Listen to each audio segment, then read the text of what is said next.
YSR Congress party నుండి suspend అయిన MLC Duvvada Srinivas తన సస్పెన్షన్ వేట్ పైన స్పందించారు. తాను పార్టీ కోసం చాలా కష్టపడి పనిచేశాను, ఏ రోజు కూడా పార్టీకి ద్రోహం చేయలేదు, వ్యక్తిగత కారణాలను బూచిగా చూపించి ఒక రాజకీయ క్రీడలో తనను బలిపశువును చేశారు అంటూ కూడా వ్యాఖ్యానించారు. మునుముందు తనను నమ్ముకొని ఉన్న అభిమానుల కోసం మరింత ఉత్సాహంగా పనిచేస్తాను, ఈ సస్పెన్షన్ ఒక తాత్కాలిక విరామంగా మాత్రమే తాను భావిస్తానని కూడా దువ్వాడ శ్రీనివాస్ చెప్పారు. నిజంగానే దువ్వాడ శ్రీనివాస్ను రాజకీయ క్రీడలో బలి చేశారా? ఎస్, ఆయన చెప్తున్నట్లు ఆయన పార్టీకి అయితే ఎక్కడా ద్రోహం చేయలేదు, వైఎస్ఆర్ కాంగ్రెస్ పార్టీ కోసం కష్టపడే పనిచేశారు గతంలో. దానికి ప్రతిఫలంగానే జగన్మోహన్ రెడ్డి ఆయనకు ఎమ్మెల్సీ పదవి కూడా ఇచ్చారు. అయితే ఎక్కడ ఇదంతా వివాదం వచ్చింది? ఉద్దేశపూర్వకంగా ఆయన టార్గెట్ చేసే, రాజకీయ బలిపశువుని చేసే వైఎస్ఆర్ కాంగ్రెస్ పార్టీ ఉంటే సస్పెండ్ చేశారా? ఇది మాత్రం, ఈ నింద మాత్రం దువ్వాడ శ్రీనివాస్ వేయకుండా ఉండాల్సింది. ఎందుకంటే దువ్వాడ శ్రీనివాస్ వివాదం ఈరోజు కాదు, చాలా కొన్ని నెలలుగా నడుస్తూ ఉంది. ఆయనకు సంబంధించిన ప్రతి స్టెప్పు, ప్రతి మూమెంట్ అన్నీ కూడా వివాదాస్పదం అవుతూనే ఉన్నాయి. అయినప్పటికీ కూడా వైఎస్ఆర్ కాంగ్రెస్ పార్టీ ఒక విధంగా చాలా గౌరవం ఇచ్చింది దువ్వాడ శ్రీనివాస్కు.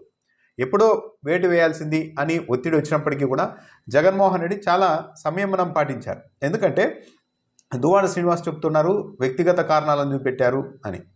వ్యక్తిగత కారణాలు, ఎస్, ఇప్పుడు మాధురి గారితో ఉన్నారు, వాళ్ళిద్దరూ మేజర్లు, కలిసి తిరగచ్చు, చట్టం కూడా దానికి అనుమతిస్తుంది. అయితే పబ్లిక్ ఓన్లీ చట్టం ఏం చెప్తుంది అనేది కాకుండా ఒక రాజకీయ నాయకుడు ఎంతవరకు నైతికంగా వ్యవహరిస్తున్నారు అన్నది కూడా చూస్తారు. భార్యకు ఇంకా దువ్వాడ శ్రీనివాస్ విడాకులు ఇవ్వలేదు, ఈవెన్ ఇంకా పెళ్లి చేసుకోలేదు. అయినప్పటికీ కూడా ఇద్దరు స్వేచ్ఛగా ఎక్కడికి వెళ్ళినా, గుళ్ళకి వెళ్ళినా వెళ్తూనే ఉన్నారు. ఇదంతా పబ్లిక్ చూస్తూనే ఉన్నారు. సోషల్ మీడియాలో వీళ్ళ మీద అంత కంప్లీట్గా నెగిటివ్ ప్రచారమే. ఈ నెగిటివ్ ప్రచారం దువ్వాడ శ్రీనివాస్ మీద మాత్రమే పరిమితమైందంటే లేదది. వైఎస్ఆర్ కాంగ్రెస్ పార్టీకి అంటగడుతూ వైఎస్ఆర్ కాంగ్రెస్ పార్టీలు అంతా ఇలాగే ఉంటారు, జగన్మోహన్ రెడ్డి చూడు ఇంత విచలవిడిగా ఉన్నప్పటికీ కూడా చర్యలు కూడా తీసుకోవడం లేదు, ఇదంతా ఈ పార్టీ అంతా ఇలాగే అంటూ ఒక ప్రచారాన్ని కూడా ప్రత్యర్థులు చాలా కాలంగా చేస్తూ వచ్చారు.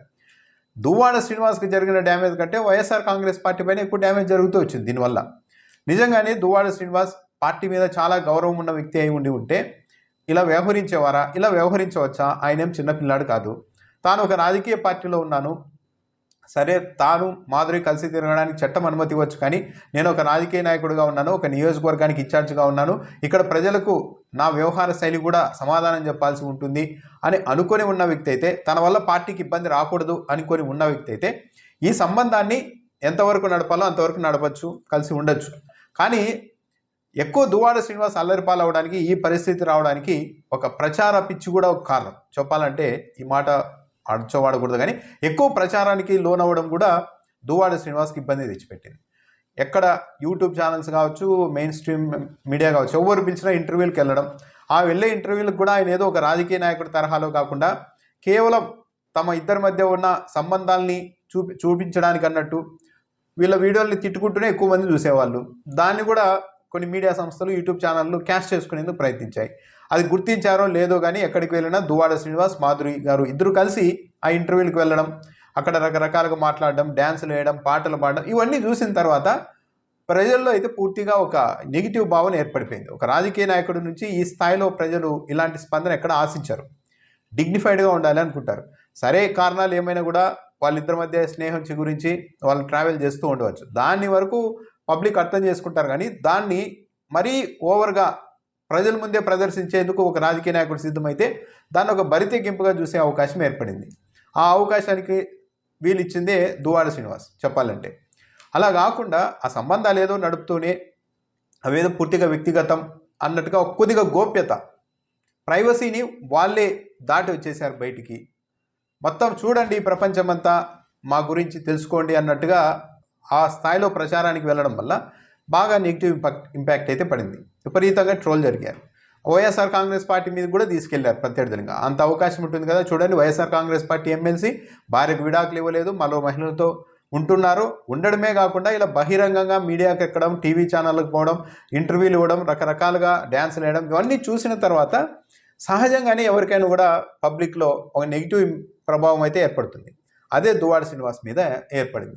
చెప్పాలంటే వైఎస్ఆర్ కాంగ్రెస్ పార్టీ చాలా, అంటే ఎన్నికల్లో ఓడిపోయిన వెంటనే ఇవన్నీ మొదలవడంతో ఆ సమయంలో వైఎస్ఆర్ కాంగ్రెస్ పార్టీ కూడా ఇలా లీడర్ల మీద వేట్లు వేస్తే ఎలా అని ఆలోచించిందో ఏమో కానీ చాలా సంయమనం పాటించింది.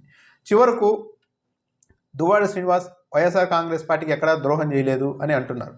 కానీ ఇప్పుడు నడుస్తున్నది ఏంటి, మొత్తం నారా లోకేష్ ఒక రెడ్ బుక్ అనేది పెట్టుకొని అధికారం చేతిలో ఉంది కాబట్టి, తన తండ్రి ముఖ్యమంత్రి కాబట్టి, తాను మంత్రి కాబట్టి ఒక రెడ్ బుక్ అని ఒక పేర్లు పెట్టుకొని లిస్టు పెట్టుకొని వైఎస్ఆర్ కాంగ్రెస్ పార్టీ వాళ్ళను వరుసగా రకరకాల కారణాలతో అరెస్టులు చేయడం, వేధించడం ఇవన్నీ చేస్తూ ఉన్నారు. ఇలాంటి సమయంలో ఒక ఇంటర్వ్యూలో నారా లోకేష్ను పొగిడేశారు.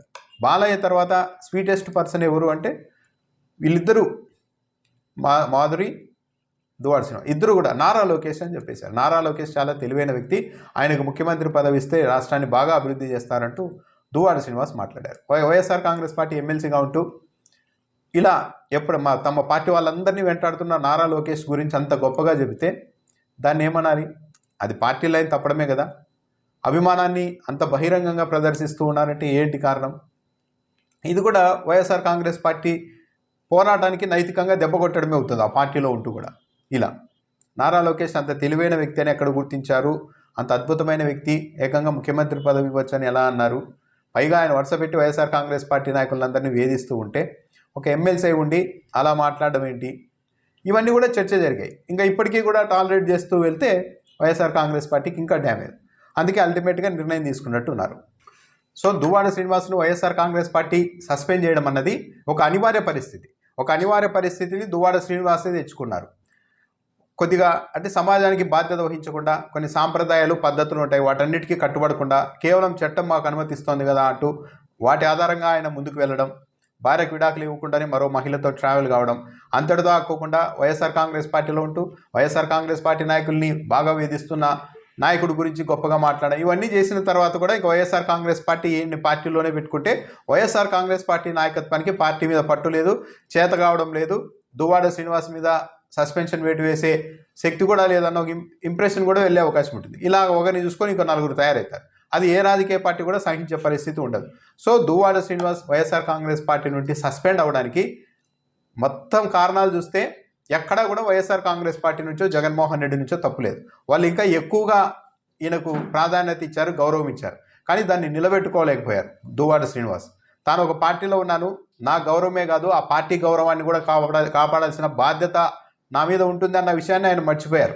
నేను ఒక రాజకీయ నాయకుడిగా ఉన్నాను, ఒక రాజకీయ పార్టీలో ఉన్నప్పుడు ఆ పార్టీ గౌరవాన్ని కాపాడాల్సిన బాధ్యత కూడా నా మీద ఉంది అని ఆయన గుర్తించుకుంటే ఇంత పబ్లిక్గా, ఓపెన్గా చెప్పాలంటే మాధురి గారితో ఇంత పబ్లిక్గా బయటికి రావడం, రకరకాల ఇంటర్వ్యూల్లోకి వెళ్ళడం, ఒక రాజకీయ నాయకుడై ఉండి రకరకాలుగా ట్వీట్ వేయడం, ఇవన్నీ అల్టిమేట్గా వైఎస్ఆర్ కాంగ్రెస్ పార్టీని దెబ్బతీసే పరిస్థితి తెచ్చాయి. ఆ పరిస్థితి తెచ్చుకున్నదే దువ్వాడ శ్రీనివాస్. అందుకే వైఎస్ఆర్ కాంగ్రెస్ పార్టీ ఒక అనివార్య పరిస్థితుల్లోనే ఆయన మీద వేటు వేసిందన్నది అయితే చాలా క్లియర్గా అర్థమవుతుంది. ఏ రాజకీయ పార్టీ అయినా కూడా ఇంతకు మించి భరించడం సాధ్యం కాదు, ఏ నాయకుడిని కూడా ఇలా చేస్తూ ఉంటే.